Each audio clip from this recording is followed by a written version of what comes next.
दर्शकवृन्द नमस्कार। माउन्टेन संवादमा स्वागत छ। म प्रमिला खतिवडा। माउन्टेन संवादमा आज हामी वर्ष 2077 राजनीतिक दृष्टिकोणले कस्तो रह्यो यस विषयवस्तुमा केन्द्रित भएर कुराकानी गर्नेछौँ।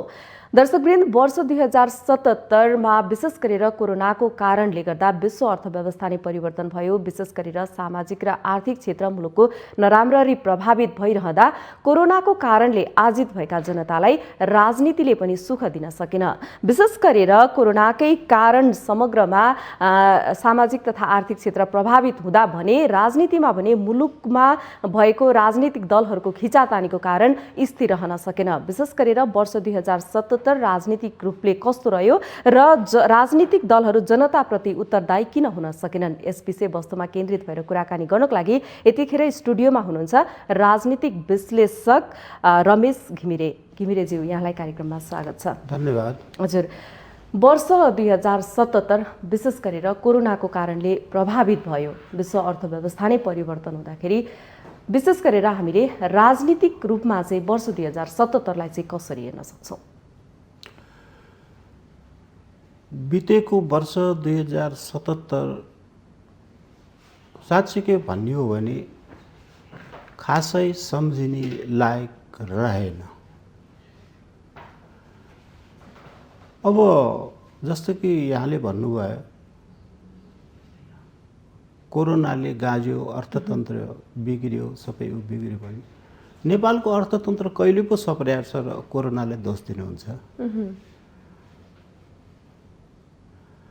मैले यो सम्झन लायक रहेन भनेर मैले किन भने भनेदेखि मैले अर्थ्याउनु भन्दा पनि सारा नेपाली जनताले जानेका छन्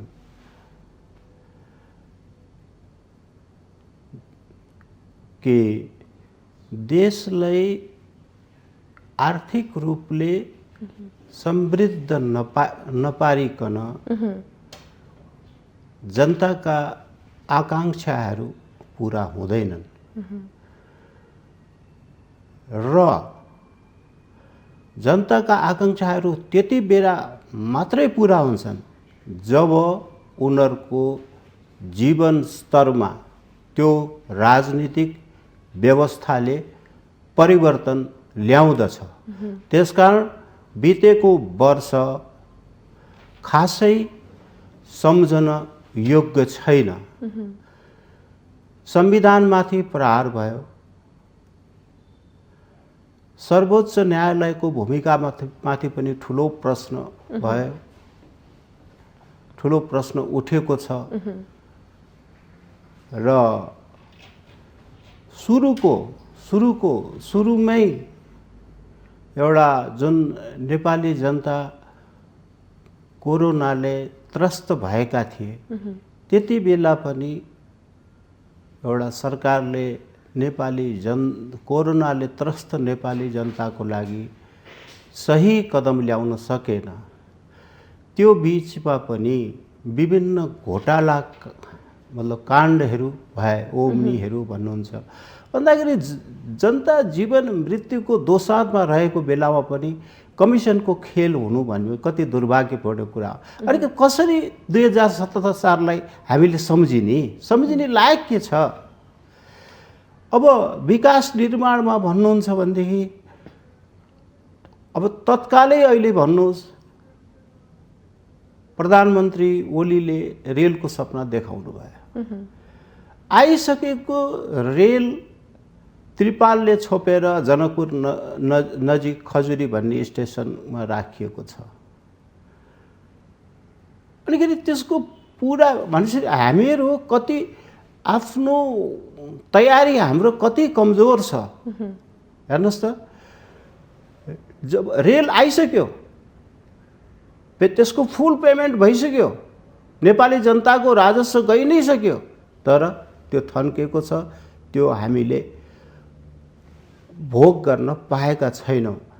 भनेपछि राजनीतिक नेतृत्वको असक्षमता टड्का रूपमा अहिले त्यो जनकपुरको छेउको स्टेसनमा देखिरहेछ। त्यो रेल चलायमान हुन नसकेर। अनि अरू कुराहरू जुन छ भन्नुहुन्छ, अब प्रधानमन्त्री भन्नुहुन्छ मेलम्ची मैले ल्याएँ। 20औं वर्षदेखि थन्केको कुरालाई मैले ल्याएँ भनेर भन्नु कति उपयुक्त र तर्कसङ्गत होला? हो, म एउटा कुरा चाहिँ के मान्छु भने प्रधानमन्त्रीजीलाई धन्यवाद दिन चाहन्छु। उहाँले त्यो मेलम्चीको परियोजनालाई रोक दिनु भएन। एज इट इज त्यसको स्पिडलाई चाहिँ कायम गर्न खोज्नु भयो। राजनीतिक बाछिटाहरू विकास निर्माण पूर्वाधार स्वास्थ्य शिक्षा लगायत विभिन्न क्षेत्रहरूमा परेको यहाँले पाउनुभयो। अवश्य पनि जबसम्म स्थिर राजनीतिक नेतृत्व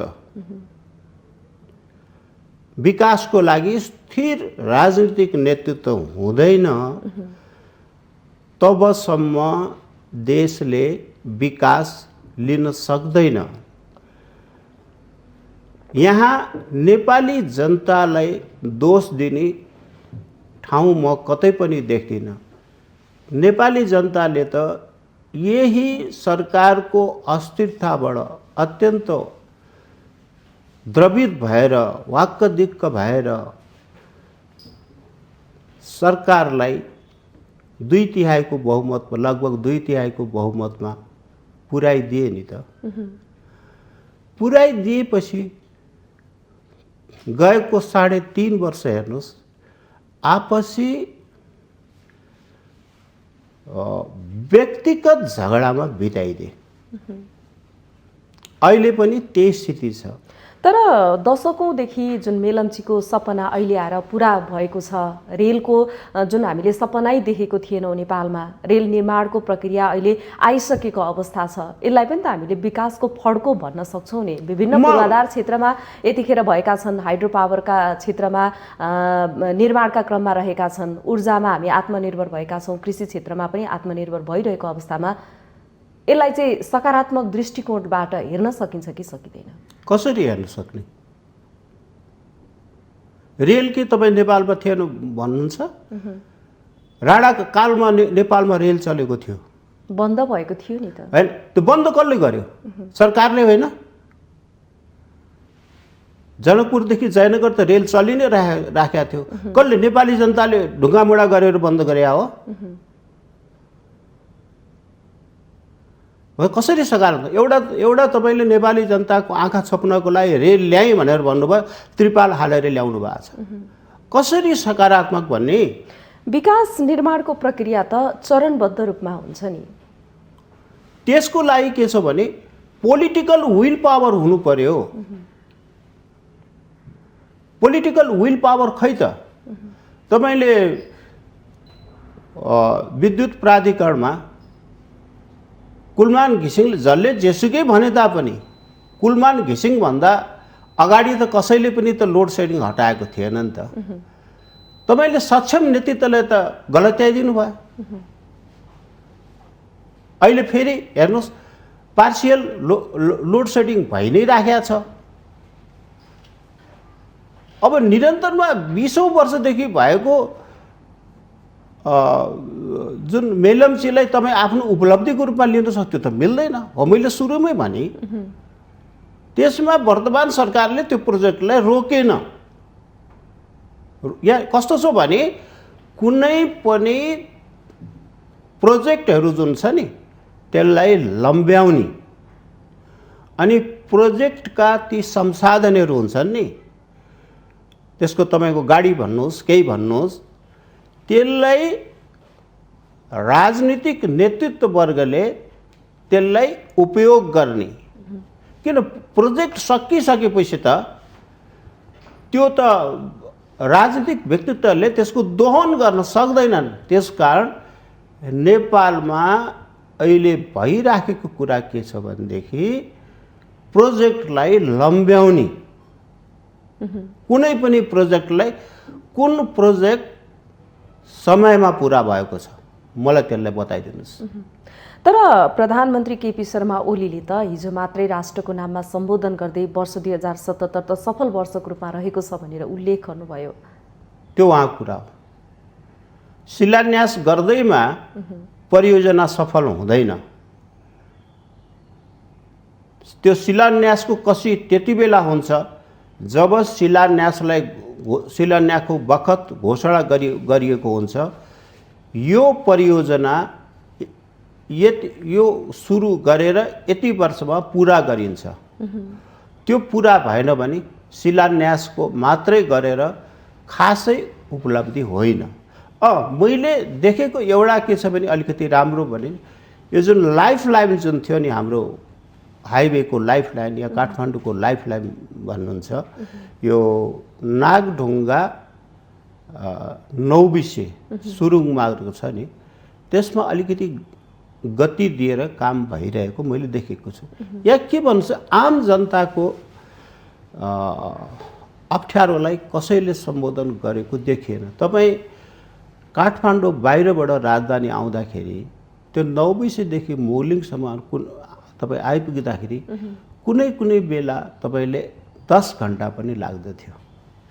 त्यही 10 घन्टा जाममा पर्ने व्यक्तिहरू जब राजनीतिक नेतृत्वमा पुग्थे त्यति बेला उनीहरू 10 घन्टामा जाममा परेको भन्ने कुरा बिर्सिन्थे।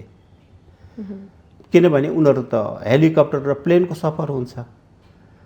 अनि आम जनताले असाध्य दुःख पाएको त्यो क्षेत्र हो। त्यसमा जुन अहिले सरकारले गरेका छ र त्यो लाग्छ त्यो चाहिँ नि त्यो पुरा भयो भने त्यो चाहिँ एउटा राम्रो उपलब्धिको रूपमा चाहिँ म लिन्छु। र नेपालमा जुन लोड सेडिङ गयो त्यसमा के देखाउँदछ भने लोड सेडिङ जानुमा कुनै पनि संस्थालाई सक्षम नेतृत्व प्रदान गरिन्छ भनेदेखि सक्षम नेतृत्व व्यक्ति पाउँदछ भने त्यसले चाहेको परिणाम दिन सक्दछ। तपाईले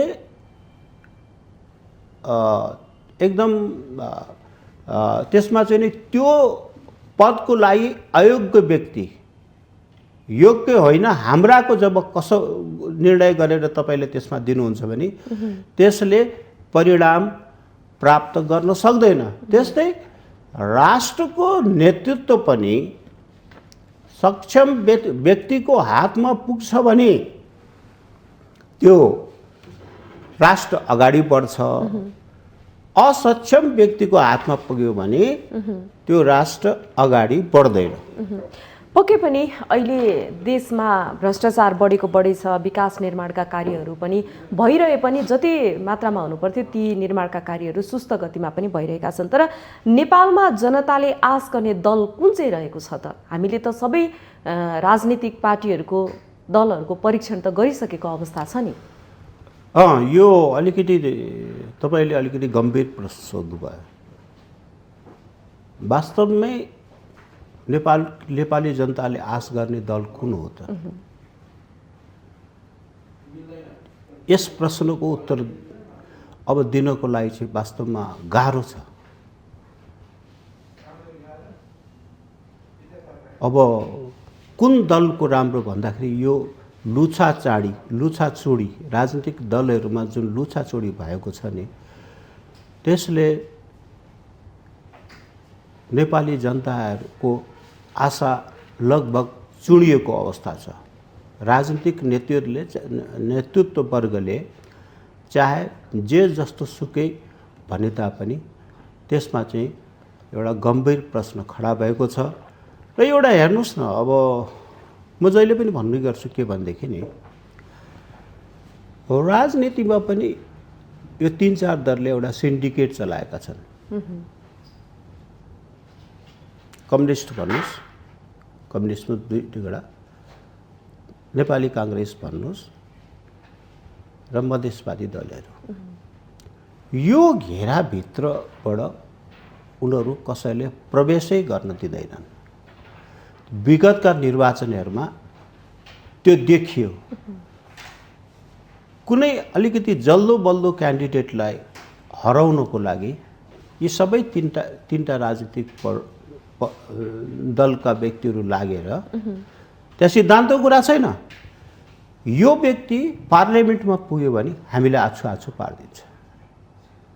त्यो भएर पोलिटिकल सिन्डिकेट नेपालमा छ, चाहे तपाईँ मान्नुहोस् या नमान्नुहोस्। जबसम्म यो पोलिटिकल सिन्डिकेट हट्दैन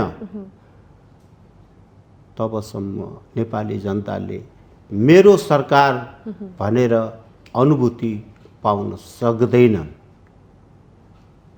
यो एउटा चाहिँ नि गम्भीर प्रश्न उब्जिएको छ र अब नेपाली जनताले पनि यसबारे सोच्ने अवस्था आएको छ। अब त मेरो विचारमा अब लगभग 1.5 वर्षको अवधि छ यसको सकिनको लागि। अब चुनाव हुन्छ र चुनाव हुने भएको हुनाले नेपाली जनताले यस बारेमा गहिरिएर सोच्नुपर्ने अवस्था आएको छ। भनेपछि जसरी जनताहरूप्रति उत्तरदायी हुनुपर्थ्यो राजनीतिक दलहरू, जनताहरू त विकास निर्माण चाहन्छन्, देशमा सुख शान्ति भ्रष्टाचार रहित चाहन्छन्, त्यो अनुसार हुन नसकेपछि जनताहरूले चाहेको राजनीतिक दल पनि नभएपछि, जसरी यहाँले सिन्डिकेटको कुरा गर्नुभयो 3-4 वटा दलहरूको मात्रै, अब के छ त? विकल्प के छ त? जुनसुकै प्रधानमन्त्री आए पनि कुरा त एउटै रहेको नै छ। अब एउटा तपाईँले राम्रो सन्दर्भ गर्नुभयो सिन्डिकेटको सन्दर्भमा। हालै पूर्व राजा ज्ञानेन्द्र भारत भ्रमणमा छन्। उनलाई भारतको केन्द्र सरकार र राज्य सरकारले नेपालका राजा,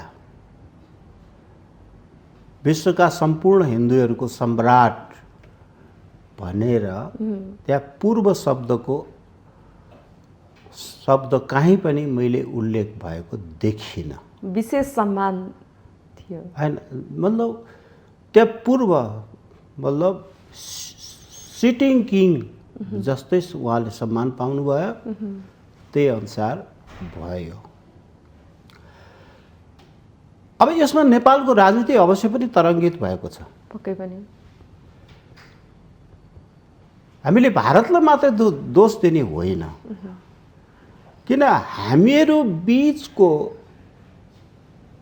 जुन एउटा सांस्कृतिक धार्मिक सम्बन्ध छ त्यसको एउटा कडी हो। त्यस कडीमा र भारतको वर्तमान सरकार पनि के छ भने घाम जस्तै छल्लङ्ग छ, यसमा धेरै सोच्नुपर्ने अवस्था छैन।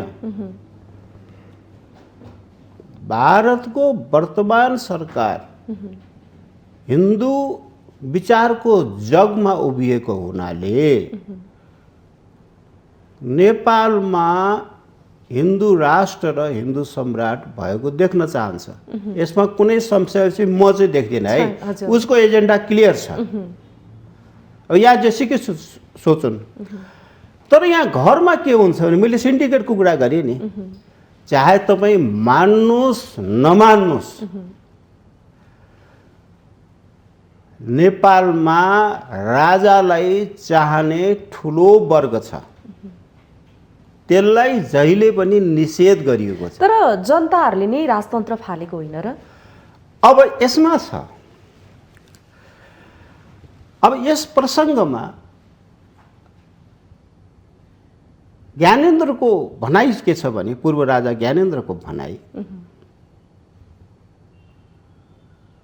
जब आन्दोलनको चरममा भारत सरकार हुन्, त्यति बेला मनमोहन सिंह प्रधानमन्त्री थिए। हजुर। कर्ण सिंह उनको विशेष दूत भएर कर्ण सिंह आएका थिए। भारतले मलाई जुन आश्वासन दिएको थियो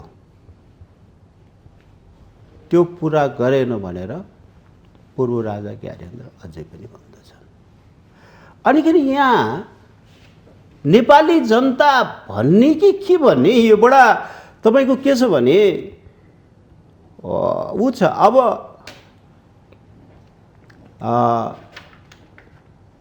माओवादीलाई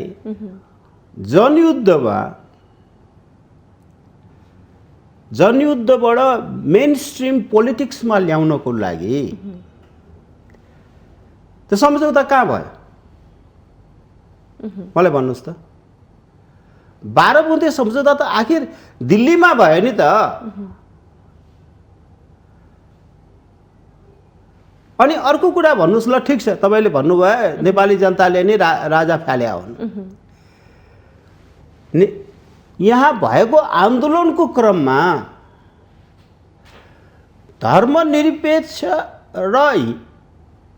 धर्मनिरपेक्ष ल्याउने, हिन्दू राष्ट्र हटाउने भनेको कुनै एजेन्डा नै थिएन।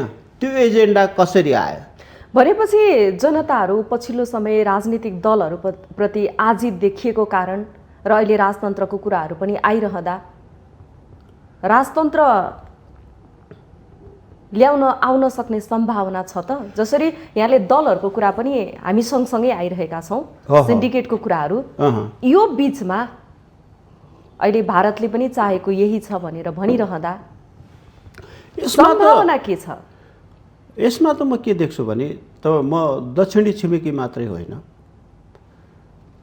उत्तरी छिमेकीको पनि हकमा पहिले अब त्यो मैले कुरा गर्नु कति उपयुक्त हुन्छ कति हुँदैन त्यो आफ्नो ठाउँमा छ, तर म आफ्नो भावना व्यक्त गर्छु। उत्तरी छिमेकी र दक्षिणी छिमेकी, उत्तरी छिमेकी जनवादी गणतन्त्र चीन, दक्षिणी छिमेकी गणतन्त्र भारत। पहिले नेपालमा राजतन्त्र हुँदाखेरि एउटा व्यक्तिसँग डिल गर्दा पुग्थ्यो, दुईटै छिमेकीले। उनीहरूको सेक्युरिटी कन्सर्नहरू हुन्छ, त्यसलाई हामीले सम्मान गर्नुपर्छ, त्यसलाई उनीहरूको सम्बोधन भइरहेको थियो। अब अहिले हेर्नुहोस् त, दुईटै छिमेकीहरूलाई कति अप्ठ्यारो परेको छ। उनीहरूको हितलाई, उनीहरूको मुलुकको हितलाई सम्बोधन गर्नको लागि यहाँ कति राजनीतिक शक्तिमा उनीहरूले धाउनुपर्छ। त्यसकारण यो प्रत्यक्ष अप्रत्यक्ष रूपमा यो उनीहरूको छ, चाहे तपाईँ हिडन एजेन्डा भन्नुहोस् जे भन्नुहोस्। र अनिखेरि अर्को के छ भने, नेपाली जनतामा राजतन्त्रप्रति आकर्षण छ। अहिले नै जनमत सङ्ग्रह गरायो भने, ल जनमत सङ्ग्रह गरायो भने नेपालमा अब पहिलेको जस्तो एकदमै स्वेच्छाचारी राजतन्त्र नभनौँ, संवैधानिक राजतन्त्र हिन्दू राष्ट्र चाहिन्छ कि चाहिँदैन भन्यो भने त्यो जनमत सङ्ग्रह गराउन यहाँ अहिलेको सरकार तयार छ र त्यो परिणामलाई स्वीकार गर्न तयार छ। यो कसरी भयो भने नेपाली जनताले यो सरकारको अस्थिरताबाट वाक्क दिक्क भएर 2/3 बहुमत त पुर्याइदिए, तर पुर्याइदिए तापनि उनीहरूले काम गर्न सके त? जसरी जनमतको कुरा गरिरहँदाखेरि अहिले प्रधानमन्त्री केपी शर्मा ओलीले पनि निर्वाचन अन्तिम विकल्प हो है भनेर भनिराख्नु भएको अवस्था पनि छ। यो अवस्थामा हाम्रो पूर्व राजा ज्ञानेन्द्र यसबाट जान सक्ने अवस्था छ कि छैन त? हेर्नुहोस्, अब मैले तपाईँले कता इङ्गित गर्न खोज्नु भएको हो, मैले त्यो कुरा बुझेँ। तपाईँले सायद यो इङ्गित गर्न खोज्नु भएको थियो, भारतमा राजा रजौटाहरूलाई हटाइयो, इन्दिरा गान्धीले सायद हटाएकै हुन्, र त्यसै अन्तर्गत विभिन्न यो सिन्धिया राजघराना, कति राजघरानाहरू भारतको मेन स्ट्रिम पोलिटिक्समा आएर उनीहरूले आफ्नो स्थान बनाएका छन्। र नेपालको राजालाई पनि हिम्मत छ भने निर्वाचन लडेर आउनुपर्छ भन्ने तपाईँको सायद त्यो भनाइ होला। तर यहाँ के कुरा छ भने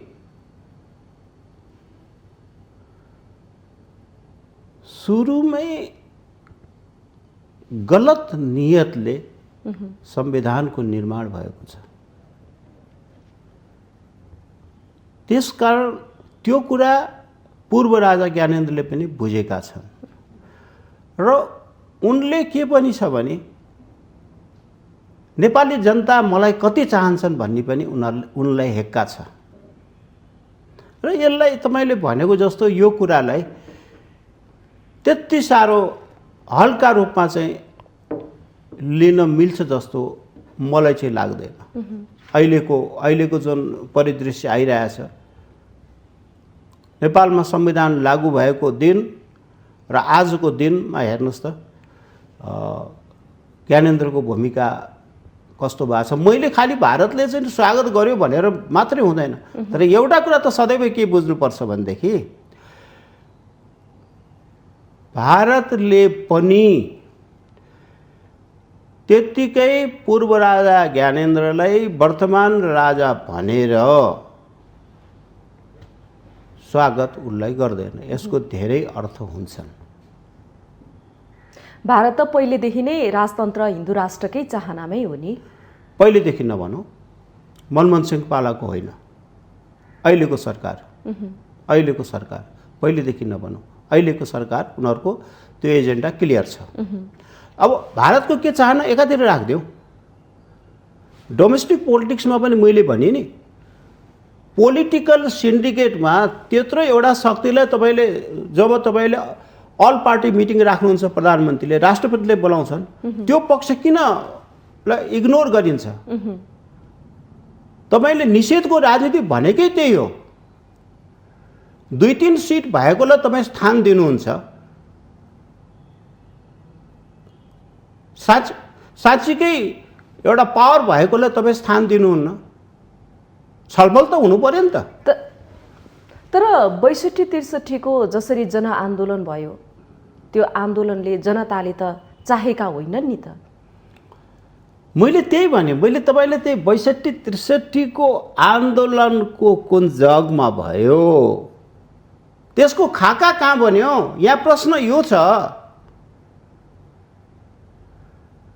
त्यसको खाका कहाँ बन्यो? रातोरात तपाईँको चाहिँ नि नेपालको हिन्दू राष्ट्र धर्मनिरपेक्ष भनेर कसरी आयो त्यो त थाहा छ नि त। मलाई व्यक्तिको नाम के अरे भन्न नलाउनुहोस्।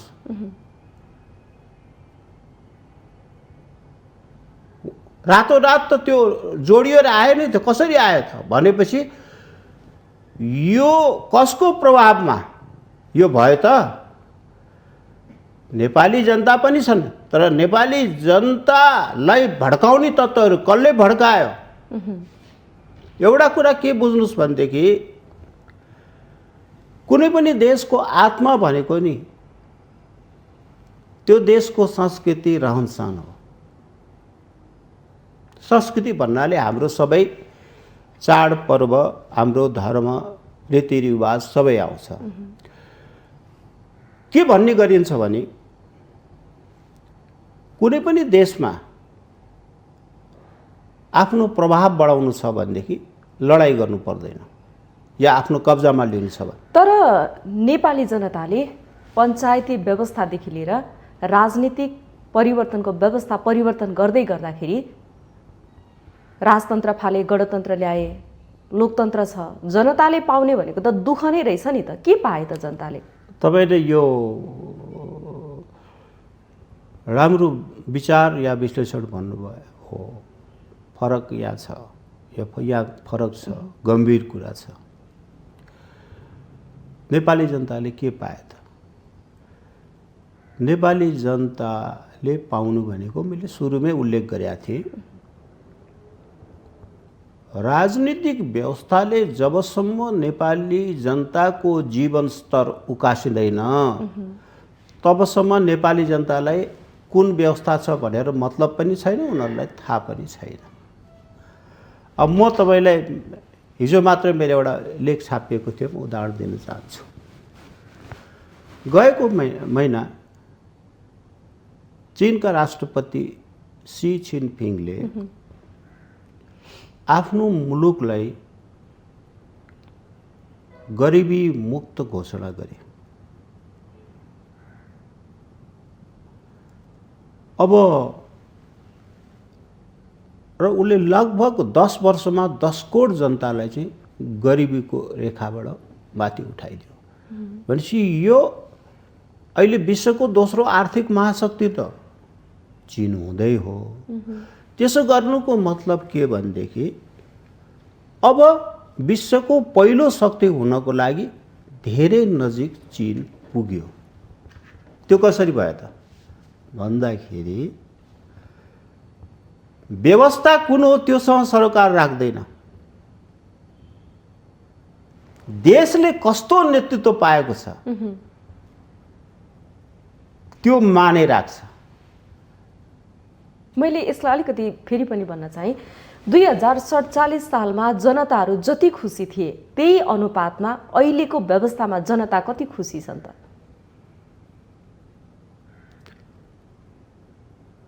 अब खुसी जनताको अवस्था अहिलेको कुन अवस्थामा छ? हेर्नुहोस् अब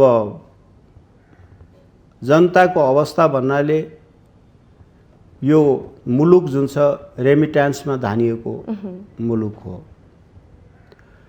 अब अहिले यस्तो अवस्था छ कि विभिन्न जुन खाडी मुलुकहरूले श्रमिकहरू ल्याउनको लागि विभिन्न प्रतिबन्धात्मक व्यवस्थाहरू गरेका छन्, जसले गर्दाखेरि नेपालबाट पनि जाने क्रम कम भएको छ। र यसको असर के छ भने नि अहिले त ठ्याक्कै नदेखिएला, किनभने रेमिट्यान्समै हाम्रो धानिएको छ।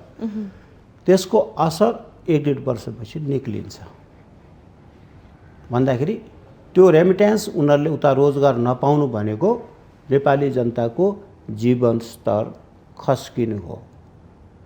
र अर्को पनि एउटा कुरा के बुझ्नुहोस् भने रेमिट्यान्सबाट आएको पैसाले जुन देशको अर्थतन्त्र दिगो हुँदैनन्।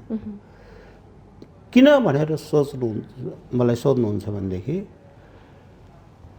जबसम्म देशको युवा जनशक्ति त्यो देशको निर्माणमा लाग्दैन तबसम्म त्यो देश अघि बढ्न सक्दैन। यो क्षणिक अर्को रेमिट्यान्समा गएको के हुन्छ तपाईँ भएको के छ? हाम्रो जनशक्ति त बाहिरिएको छ नि होइन, बाहिरीको पनि छ। त्यसको अर्को गलत प्रभाव के भएको छ?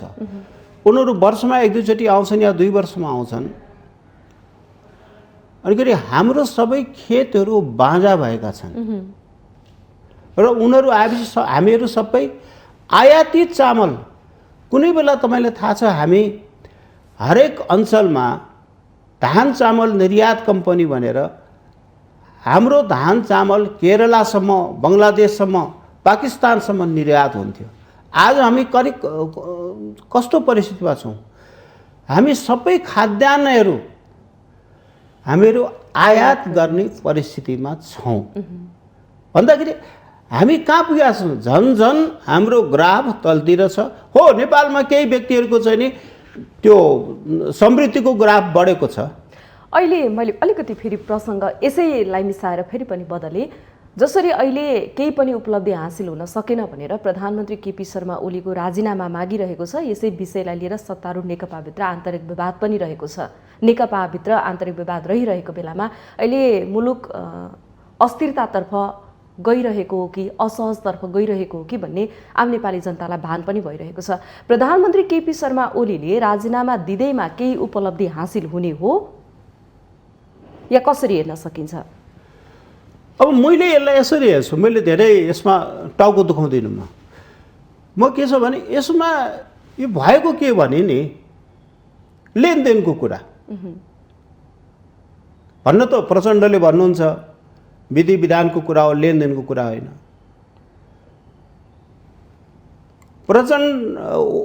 प्रचण्डले भनेको कुरा ओलीले मानुन्जेलसम्म सबै कुरा ठिक थियो।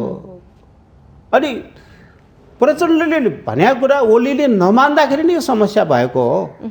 चाहे त्यो संवैधानिक परिषदको नियुक्तिमा भन्नुहोस्, केमा भन्नुहोस्, यो जबसम्म तपाईँको जुन छ नि भागबण्डाको राजनीतिबाट मुक्त हुँदैन नि, मेरो देशलाई म चाहिँ नि प्रधानमन्त्री हुँ या म राजनीतिक पार्टीको नेता हुँ, मेरो काम भनेको देशलाई समृद्ध बनाउनु हो भनेर त्यो भनेर मात्रै हुँदैन। त्यो विल पावर भन्छ नि अङ्ग्रेजीमा, त्यो विल पावर भएका नेतृत्वहरू भयो भने अनिखेरि देश अगाडि बढ्छ। जस्तो कि तपाईँ भन्नुहोस्, मैले आफ्नो जीवनकालमा बिपी कोइरालासँग पनि भेट गर्ने मौका पाएँ, पुष्पलालसँग पनि मैले भेट गर्ने मौका पाएँ। अब पुष्पलालले त कुनै आफ्नो जीवनकालमा अलिकति कमै समयमा उहाँको मृत्यु भयो, उहाँले कुनै राजनीतिक सत्ता लिन सक्नु भएन। तर के छ, नेपाल कम्युनिस्ट पार्टीको संस्थापक, सबै उहाँकै चेला भन्छन् यहाँको कम्युनिस्टका नेताहरू। र बिपीको त मैले कुरा गर्दाखेरि के छ भने उहाँको भिजन 10-15 मिनट 20 मिनट कुरा हुन्थ्यो मेरो। उहाँको भिजन कस्तो देखियो भने नि 15-20 वर्षपछि नेपाल कस्तो हुन्छ, त्यस्तो भिजनरी लिडर अहिले को छन्? मैले त त्यो भोग्या छु नि। अहिले जुन केपी शर्मा ओली प्रधानमन्त्री सत्तामा जुन हिसाब किताबले बसिराख्नु भएको छ नि, यो ठिक हो कि बेठिक हो त? त्यो त फेरि ठिक बेठिक भन्दा पनि नेपालको कुन संविधानको धारा अनुसार उहाँ बस्नु भएको छ त्यो उहाँ नै जान्नुहोस्। भनेपछि नैतिकताले बस्न दिँदैन। यहाँ नैतिकता भनेर कसले विचार गरेको छ? नैतिकता भन्ने शब्द नेपालमा डिक्सनरीबाट हटाइदिए हुन्छ। यहाँ सत्ता हो, सत्ता लिने। अनिखेरि अर्को के छ भने नि तपाईँको सत्तामा पनि मैले देखे हो, मेरो अनुभव एज ए पत्रकार भन्नुहोस्, विशेष मेरो अनुभव के छ भने